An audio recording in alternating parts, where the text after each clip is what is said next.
노르웨이의 한 마을이 난리가 났습니다. 마치 유행이라도 도는 것처럼 너도 나도 100년 된 고택들을 개조하는 일이 벌어진 건데요. 더 놀라운 것은 그 이유가 한국의 온돌 때문이라는 겁니다. 빈 공과대학의 에바 교수가 자신의 집을 온돌 시스템으로 개조한 후 난방비가 30%나 절감되고 집안 전체가 포근해졌다는 소식이 전해지면서 시작된 일인데요. 특히 빈 상류층 사이에서 온돌이 친환경적 사치의 상징이 되고 있다고 합니다. 이제는 한국식 온돌이 없는 집은 프리미엄 하우스가 아니다라는 말이 나올 정도라고 하네요. 심지어 부동산 시장에서는 온돌 시스템 설치 여부가 매물의 가치를 크게 좌우한다고 합니다. 2000년의 역사를 가진 한국의 전통 난방 방식이 21세기 유럽의 건축 문화를 바꾸고 있다는데요. 대체 무슨 일이 있었던 걸까요? 지금부터 자세히 알아보도록 하겠습니다. 구독과 좋아요 꾹 눌러주세요. 안녕하세요. 저는 노르웨이 출신의 오스트리아 빈 공과대학교 건축학과의 에바 밀러입니다.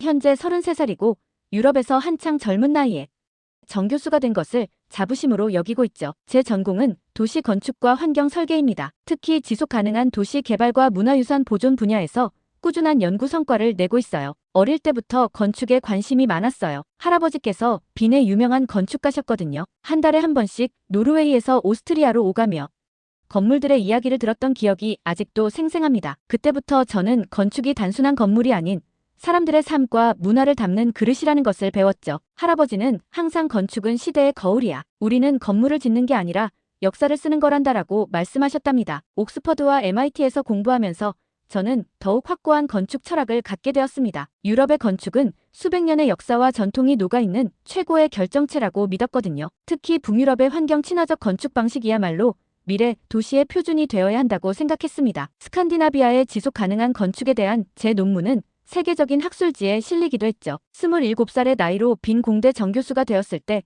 주변에서는 제가 자만할까봐 걱정했다고 해요. 하지만 전 더욱 열심히 연구했습니다. 유럽 각국을 다니며 도시 재생 프로젝트에 참여했고 건축상도 여러 번 수상했죠. 제 설계로 지어진 암스테르담의 친환경 주거단지는 2023년 최고의 도시 건축물로 선정되기도 했답니다. 하지만 그런 제 시각은 다소 편협했던 것 같아요. 특히 아시아의 건축에 대해서는 무척 부정적이었죠. 일본의 좁은 집들이나 홍콩의 고층 빌딩을 볼 때마다 이건 사람이 사는 게 아니야 라고 생각했습니다. 심지어 학회에서 아시아의 도시 개발을 주제로 한 발표가 있으면 일부러 참석하지 않기도 했어요. 한국의 아파트 문화에 대해서는 더욱 비판적이었어요. 수직 빈민가라고 부르며 비웃었죠. 어떻게 사람들이 저런 회색 콘크리트 박스에서 살 수 있지? 라며 동료 교수들과 이야기를 나누곤 했답니다. 게다가 전통 한옥을 허물고 아파트를 짓는다는 뉴스를 보면서는 문화적 야만이라고 비난하기도 했어요. 그러던 어느 날 뜻밖의 제안을 받게 되었습니다. 서울시에서 진행하는 대규모 도시재생 프로젝트의 자문위원으로 참여해달라는 요청이었어요. 처음에는 고사했죠. 아시아의 도시개발 프로젝트에 참여하는 것이 제 경력에 도움이 될 거라고 생각하지 않았거든요. 학과장님의 설득은 강력했습니다. 에바, 넌 너무 유럽에만 갇혀 있어. 세계를 보는 시야를 넓힐 필요가 있어. 게다가 이번 프로젝트는 전통과 현대를 접목하는 흥미로운 시도가 될 거야. 결국 저는 마지못해 수락했죠. 어차피 6개월이면 끝날 일이라고 생각했으니까요. 출발하기 전 한국의 건축과 도시계획에 대해 공부를 시작했습니다. 하지만 제가 찾은 자료들은 대부분 부정적인 것들 뿐이었어요. 획일화된 아파트 단지, 과밀한 도시 구조, 전통 건축의 소멸, 이런 기사들을 보면서 역시 내 생각이 맞았어라며 은근히 우쭐했던 것 같네요. 한국의 현대 건축에 대한 서구 언론의 비판적인 시각이 제 편견을 더욱 강화시켰던 거죠. 비행기 티켓을 예약하면서도 한숨이 나왔습니다. 빈의 아름다운 가을을 놓치고 낯선 아시아의 도시에서 시간을 보내야 한다는 생각에 우울했거든요. 짐을 싸면서도 어차피 조언만 하고 올 거야. 깊이 관여하지 말자라고 다짐했죠. 심지어 6개월 후에 있을 베를린 건축 포럼 발표 준비도 미리 시작했답니다. 그때의 제 모습을 떠올리면 부끄러움이 밀려옵니다. 전문가라고 자부하면서도 얼마나 편견에 사로잡혀 있었는지 지금 와서 생각하면 그때의 오만함이 믿기지 않을 정도예요. 할아버지께서 늘 강조하셨던 열린 마음으로 세상을 보라는 가르침은 어디론가 사라져버렸던 거죠. 하지만 운명이란 참 아이러니하죠. 제가 그토록 무시하고 폄하했던 한국의 건축 문화가 제 인생을 완전히 바꿔놓을 줄은 꿈에도 몰랐으니까요. 그리고 그 변화는 제가 가장 기대하지 않았던 순간 가장 의외의 방식으로 찾아왔답니다. 지금 생각해보면 그때의 편견과 오만함이 오히려 더 큰 깨달음을 주는 계기가 되었는지도 모르겠어요. 그렇게 저의 한국 이야기는 시작되었습니다. 차가운 편견을 안고 떠난 이 여정이 단순한 여행담이 아닌 한 건축가의 시각이 완전히 바뀌게 된 진정한 변화의 기록이랍니다. 2023년 10월 저는 인천국제공항에 도착했습니다. 12시간의 긴 비행으로 지쳐 있었지만 공항에 발을 딛는 순간 잠이 확 깼어요. 제가 알던 아시아의 모습과는 전혀 달랐거든요. 처음 마주한 인천공항은 충격적이었습니다. 최첨단 자동화 시스템, 깔끔한 동선, 효율적인 수화물 처리까지 빈 국제공항보다 훨씬 진보된 모습이었죠. 특히 입국 심사대의 자동화 시스템은 놀라웠어요. 여권을 기계에 대고 몇 초 만에 모든 절차가 끝나다니 이런 경험은 유럽에서도 해보지 못했거든요. 공항 면세점에서 잠깐 쇼핑을 하면서도 놀라움의 연속이었답니다. 디지털 가격 표시기에 실시간으로 환율이 반영되고 결제는 스마트폰 터치 한 번으로 끝났어요. 심지어 직원들은 모두 영어로 자연스럽게 의사소통이 가능했죠. 일본의 나리타 공항에서 겪었던 불편함은 찾아볼 수 없었습니다. 혹시 이게 공항에서만 그런 걸까? 하는 의구심을 품고 공항철도에 탑승했습니다. 그런데 이게 웬걸요? 지하철은 또 다른 충격이었어요. 와이파이는 기본이고 5G 통신이 끊기지 않았죠. 심지어 열차 안의 공기질까지 실시간으로 표시되는 걸 보고 깜짝 놀랐습니다. 서울로 향하는 창밖 풍경은 제 편견을 하나씩 무너뜨렸어요. 획일적일 거라 생각했던 아파트들은 각기 다른 디자인으로 도시 스카이라인을 그리고 있었고 곳곳에 푸른 공원들이 조화롭게 자리 잡고 있었죠. 수직 빈민가라고 폄하했던 제 말이 부끄러워지기 시작했습니다. 숙소로 배정받은 곳은 서울 강남의 한 아파트였어요. 로비에 들어서자 마치 고급 호텔 같은 인테리어가 눈에 들어왔습니다. 24시간 상주하는 보안 요원, 택배 자동 보관함, 차량 번호 자동 인식 시스템까지. 이건 제가 알던 아파트의 모습이 아니었죠. 특히 놀라웠던 건 지하 주차장이었어요. LED 조명으로 주차 가능 구역이 표시되고 차량 위치 안내 시스템까지 갖춰져 있었거든요. 이런 곳에서 정말 일반 사람들이 사는 걸까요? 제가 묻자 안내를 맡은 직원이 웃으며 대답했어요. 네, 이런 시설은 한국의 평범한 아파트 단지에서 볼 수 있는 기본적인 것들입니다. 순간 할 말을 잃었죠. 유럽의 고급 주거단지에서도 보기 힘든 시설들이 여기서는 기본이라니. 단지 내부를 둘러보며 더욱 놀랐습니다. 주민들을 위한 도서관, 피트니스 센터, 실내 수영장까지 있었어요. 게다가 이 모든 시설들이 지문 인식으로 출입이 가능했죠. 빈에서는 이런 시설들을 이용하려면 차를 타고 여러 곳을 다녀야 하는데 말이에요. 하지만 진짜 충격은 그때부터였답니다. 제 숙소는 20층에 위치한 3베드룸 아파트였어요. 현관문 앞에서 디지털 도어록을 보며 신기해하고 있을 때 문이 자동으로 열렸습니다. 집주인이 스마트폰으로 원격으로 문을 열어주신 거였죠. 그리고 운명적인 순간이 찾아왔어요. 신발을 벗고 집 안으로 들어서는 순간 발바닥에 전해지는 따뜻한 온기가 온몸을 감쌌습니다. 이게 뭐죠? 저도 모르게 소리를 질렀어요. 집주인은 온돌이요?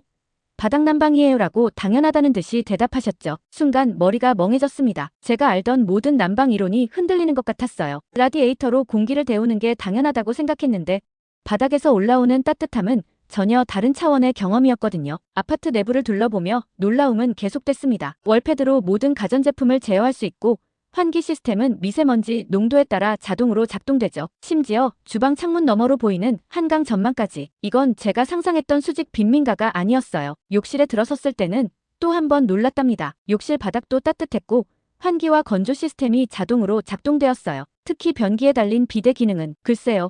처음에는 좀 당황스러웠지만 지금은 없으면 안 될 필수품이 되었답니다. 그날 밤 바닥난방의 따뜻함 때문이었을까요? 저는 침대 대신 바닥에 이불을 깔고 누워보았습니다. 그동안 얼마나 편협한 시각으로 세상을 보고 있었는지 깊이 반성하게 되었어요. 할아버지의 말씀이 떠올랐습니다. 진정한 건축가는 항상 배우는 자세로 세상을 봐야 한다. 창밖으로 보이는 서울의 야경은 마치 별들이 수놓은 듯 했어요. 불과 몇 시간 전만 해도 저는 이곳을 비인간적인 도시라고 생각했는데 지금은 그 생각이 얼마나 잘못됐는지 깨닫고 있었습니다. 다음 날 아침, 저는 프로젝트 사무실에 가기 전 한 가지 결심을 했습니다. 이제는 한국의 건축 문화를 제 편견으로 판단하지 않고 열린 마음으로 이해하고 배우겠다고요. 그리고 그 결심은 제 인생에서 가장 현명한 선택 중 하나가 되었답니다. 온돌에 대한 호기심이 생긴 저는 다음 날부터 본격적인 조사를 시작했습니다. 처음에는 단순한 전기장판 정도로 생각했던 온돌이 알고 보니 수천 년의 역사를 가진 과학적인 난방 시스템이더군요. 한국 연구진들과 첫 미팅에서 온돌에 대해 물어보았어요. 그들은 제 관심이 반가웠는지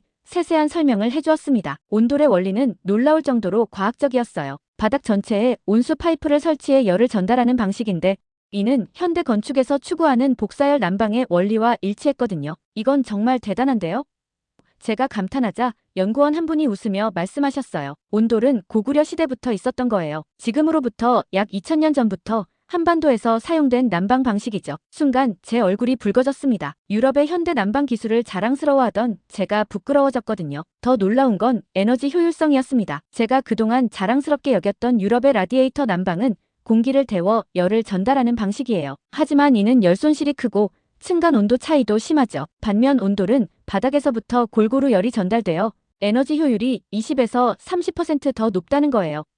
연구소에서 본 실험 데이터는 더욱 충격적이었습니다. 같은 크기의 공간을 동일한 온도로 맞추는데 라디에이터는 초기 가동 후 40분이 걸린 반면 온돌은 25분이면 충분했어요. 게다가 온도 유지를 위해 소비되는 에너지 양도 확연히 차이가 났죠. 이건 말도 안 돼요. 저도 모르게 부정하고 싶어졌습니다. 제가 쓴 논문에서 유럽의 난방 시스템을 최고의 효율성이라고 주장했는데 수천 년 전부터 더 효율적인 시스템이 있었다니요. 하지만 증거는 명확했어요. 열화상 카메라로 찍은 사진을 보니 라디에이터가 설치된 공간은 천장 쪽의 온도가 높고 바닥은 차가웠습니다. 반면 온돌이 설치된 공간은 전체적으로 균일한 온도 분포를 보였죠. 이는 에너지 효율성 면에서 온돌이 월등히 우수하다는 것을 증명하는 결정적인 증거였어요. 더구나 현대의 온돌은 전통 방식을 더욱 발전시켰더군요. 보일러 기술의 발달로 온도 조절이 정밀해졌고 스마트홈 시스템과 연동되어 각 방의 온도를 개별적으로 제어할 수 있었습니다. 심지어 스마트폰으로 외출 중에도 난방을 조절할 수 있다니. 특히 인상 깊었던 건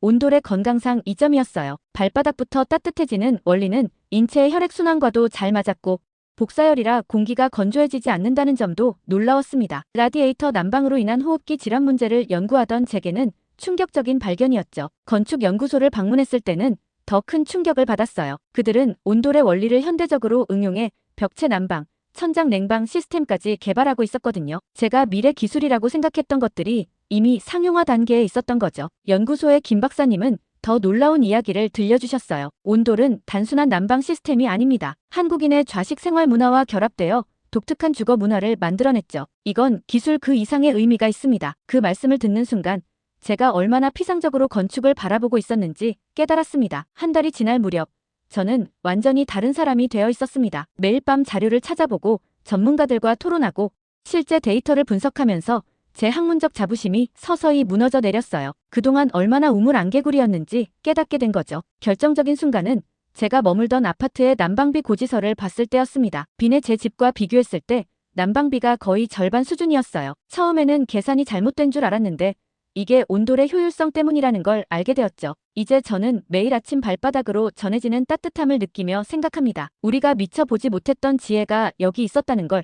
그리고 그 지혜가 현대기술과 만나 어떻게 더 나은 미래를 만들어가고 있는지를요. 온돌은 단순한 난방 시스템이 아니었습니다. 그것은 수천 년간 이어져 온 지혜와 현대기술의 완벽한 조화였고 제가 알던 모든 건축 이론을 다시 생각하게 만든 작은 혁명이었어요. 이제 남은 과제는 이 놀라운 시스템을 어떻게 유럽에 알릴 수 있을지 그걸 고민하기 시작했답니다. 다음 날 아침 저는 빈 공대의 동료 교수들에게 긴 이메일을 보냈어요. 우리가 그동안 놓치고 있던 것이라는 제목으로요. 온돌에 대한 제 발견과 연구 결과를 공유하면서 유럽의 건축계가 새로운 시각으로 동양의 건축 문화를 바라봐야 한다고 제안했습니다. 그리고 그 답장들이 도착하기 시작했을 때 저는 이미 다음 단계를 준비하고 있었죠. 어느 날 밤 온돌에 대한 자료를 찾아보다 잠이 들었다가 새벽에 깼어요. 배가 고팠지만 이 시간에 문을 여는 식당은 없을 거라 생각했죠. 그런데 아파트 단지 앞 편의점에서 환한 불빛이 새어나왔습니다. 이렇게 늦은 시간에도 영업을 하나요?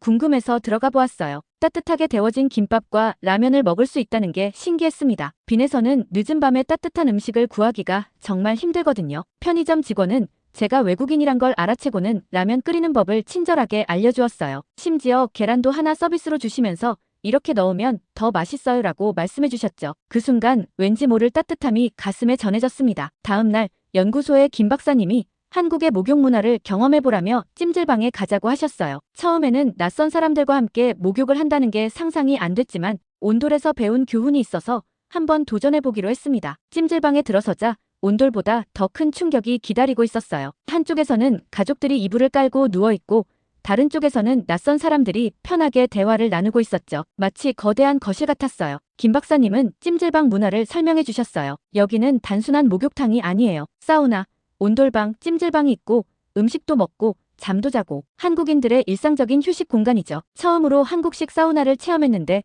때를 미는 아저씨의 정성 어린 손길에 감동했어요. 격식 없이 편하게 대해주시는 모습에서 진정성이 느껴졌죠. 유럽의 고급 스파에서는 느낄 수 없는 독특한 경험이었습니다. 찜질방에서 가장 인상 깊었던 건 낯선 사람들 사이의 자연스러운 배려였어요. 누군가 음료수를 건네주고 또 누군가는 등을 밀어주겠다고 제안하고, 이런 광경은 개인주의가 강한 유럽에서는 상상하기 힘든 거였죠. 특히 황토방에서 옆자리 할머니가 건네주신 수건은 잊을 수가 없어요. 이렇게 땀을 많이 흘리면 감기가 싹 나을 거야 라고 하시면서요. 비록 말은 통하지 않았지만 그 따뜻한 미소만으로도 충분했답니다. 찜질방을 나오면서 문득 깨달았어요. 한국의 온돌이나 찜질방 문화는 단순한 시설이 아니었던 거예요. 그 속에는 사람과 사람 사이에 따뜻한 정이 흐르고 있었던 거죠. 다음 날부터는 동네 곳곳을 돌아다니며 한국인들의 일상을 관찰하기 시작했어요. 식당에서는 모르는 사람과도 반찬을 나누어 먹고, 버스에서는 자리를 양보하고, 길을 묻는 사람에게는 목적지까지 데려다주는 모습들. 특히 감동받은 것은 아파트 주민들의 공동체 문화였어요. 엘리베이터에서 마주치면 항상 먼저 인사를 건네고, 택배가 왔을 때는 이웃이 대신 받아주기도 하고, 이런 작은 배려들이 모여 따뜻한 생활 공간을 만들어내고 있었죠. 어느 날은 층간소음 때문에 걱정했던 아래층 주민이 오히려 저를 집으로 초대해 커피를 대접해 주었어요. 외국인 혼자 산다고 하니까 불편한 거 있으면 언제든 말해요라는 말에 눈물이 날 뻔했답니다. 이제는 이해할 것 같아요. 온돌이 왜 단순한 난방 시스템 이상의 의미를 가지는지를요. 바닥의 따뜻함처럼 한국인들의 마음속에는 타인을 향한 따뜻한 배려가 자연스럽게 녹아 있었던 거예요. 예전에 제가 폄하했던 수직 빈민가는 사실 현대적 기술과 전통적 가치가 조화롭게 어우러진 특별한 공간이었습니다. 그리고 그 공간 속에서 사람들은 따뜻한 정을 나누며 살아가고 있었죠. 밤이 되면 이제는 편의점에 일부러 들르곤 해요. 직원들과 나누는 짧은 대화가 그리워서요. 찜질방은 주말의 필수 코스가 되었고요. 이제는 저도 모르게 엘리베이터에서 마주치는 이웃들에게 먼저 인사를 건네고 있답니다. 한국에서의 시간이 저를 변화시키고 있어요. 건축가로서뿐만 아니라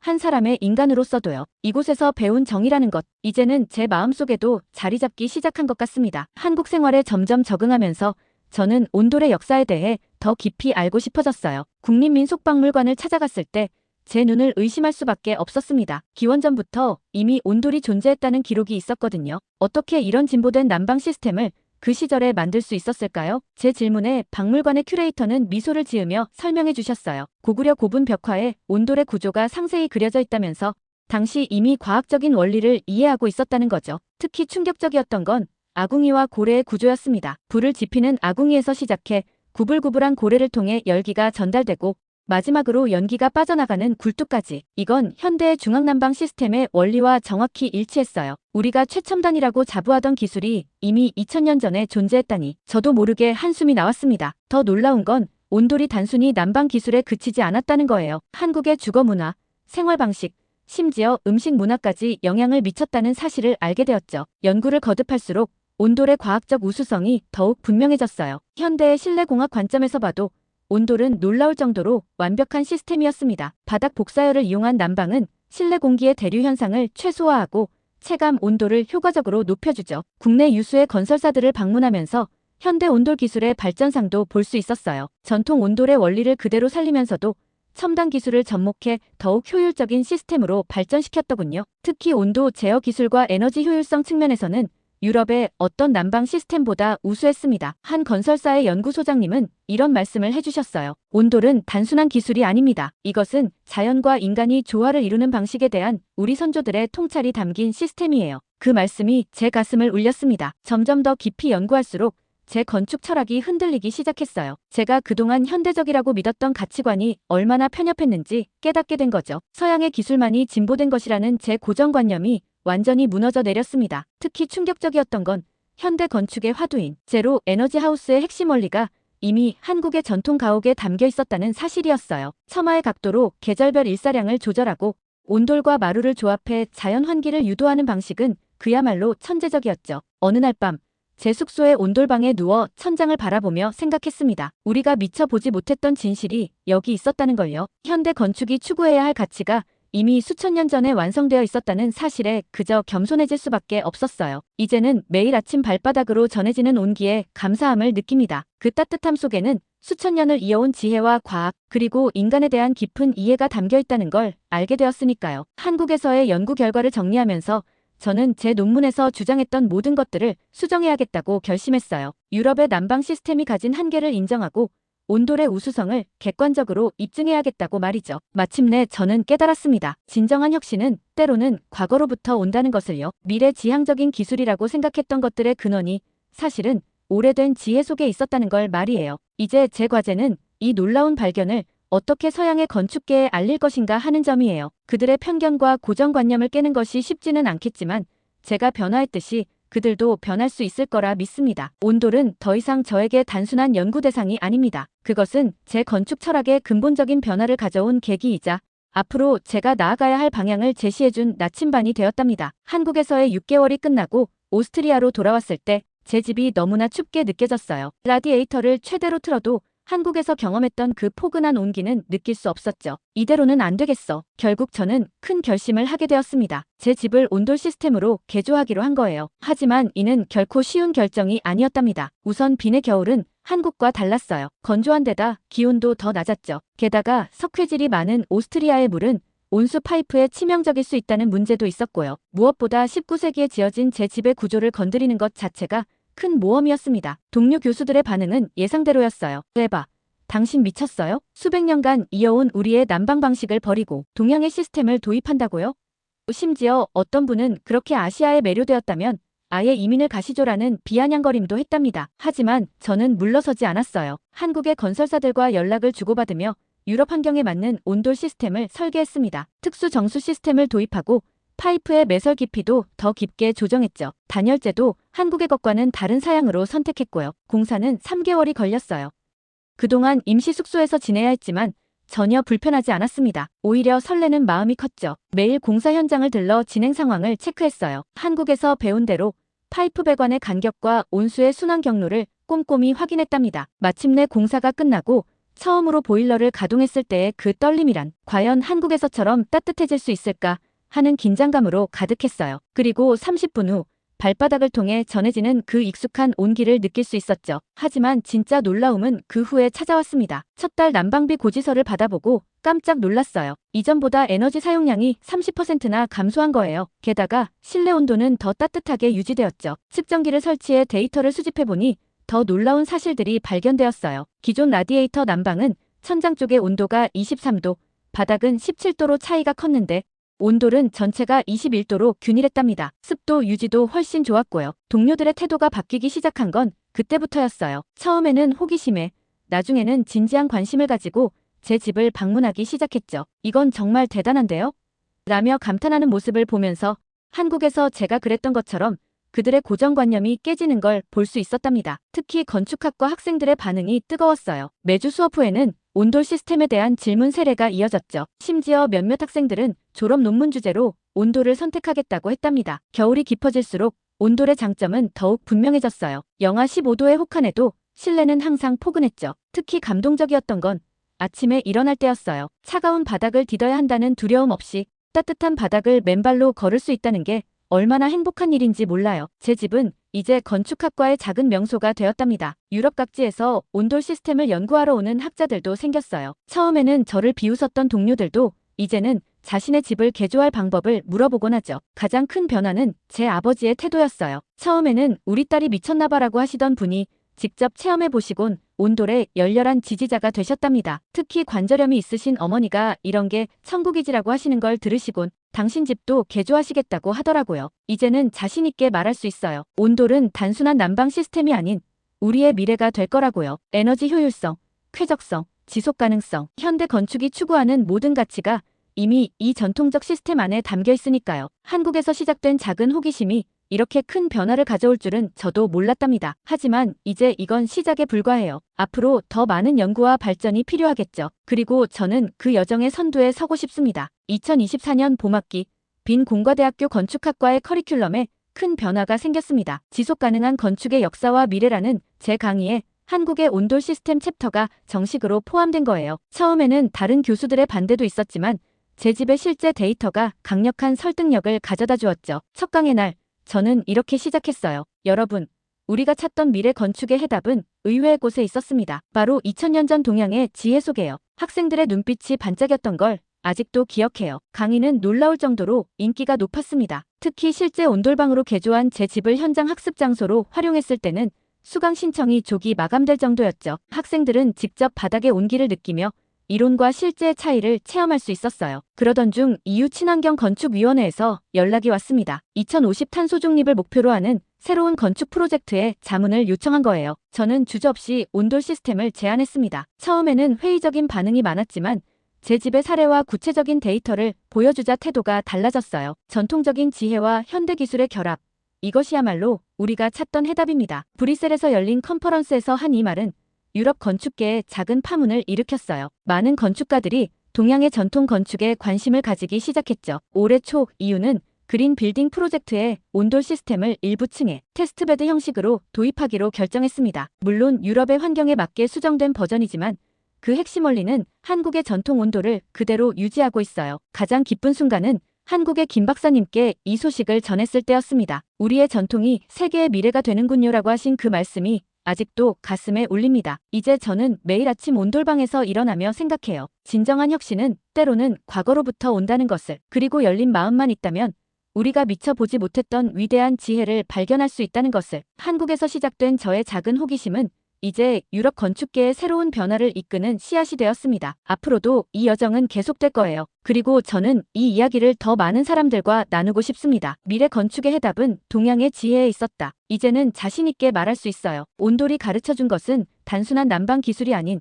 자연과 인간이 조화롭게 공존하는 방법이었으니까요. 한국, 그리고 온돌과의 만남은 제 인생의 터닝포인트가 되었습니다. 이제는 제가 그 따뜻함을 유럽의 더 많은 사람들에게 전하고 싶어요. 아마도 이것이 제가 앞으로 해야 할 일인 것 같네요. 그리고 마지막으로 하고 싶은 말이 있습니다. 감사합니다, 한국. 당신의 따뜻한 바닥이 저의 인생을 바꾸어 놓았네요. 오늘의 사연은 여기까지인데요. 오스트리아 건축학과 에바 밀러 교수님의 감동적인 사연 감사하며 앞으로도 응원하겠습니다. 구독과 좋아요 감사드리며 다음 영상으로 찾아뵙겠습니다.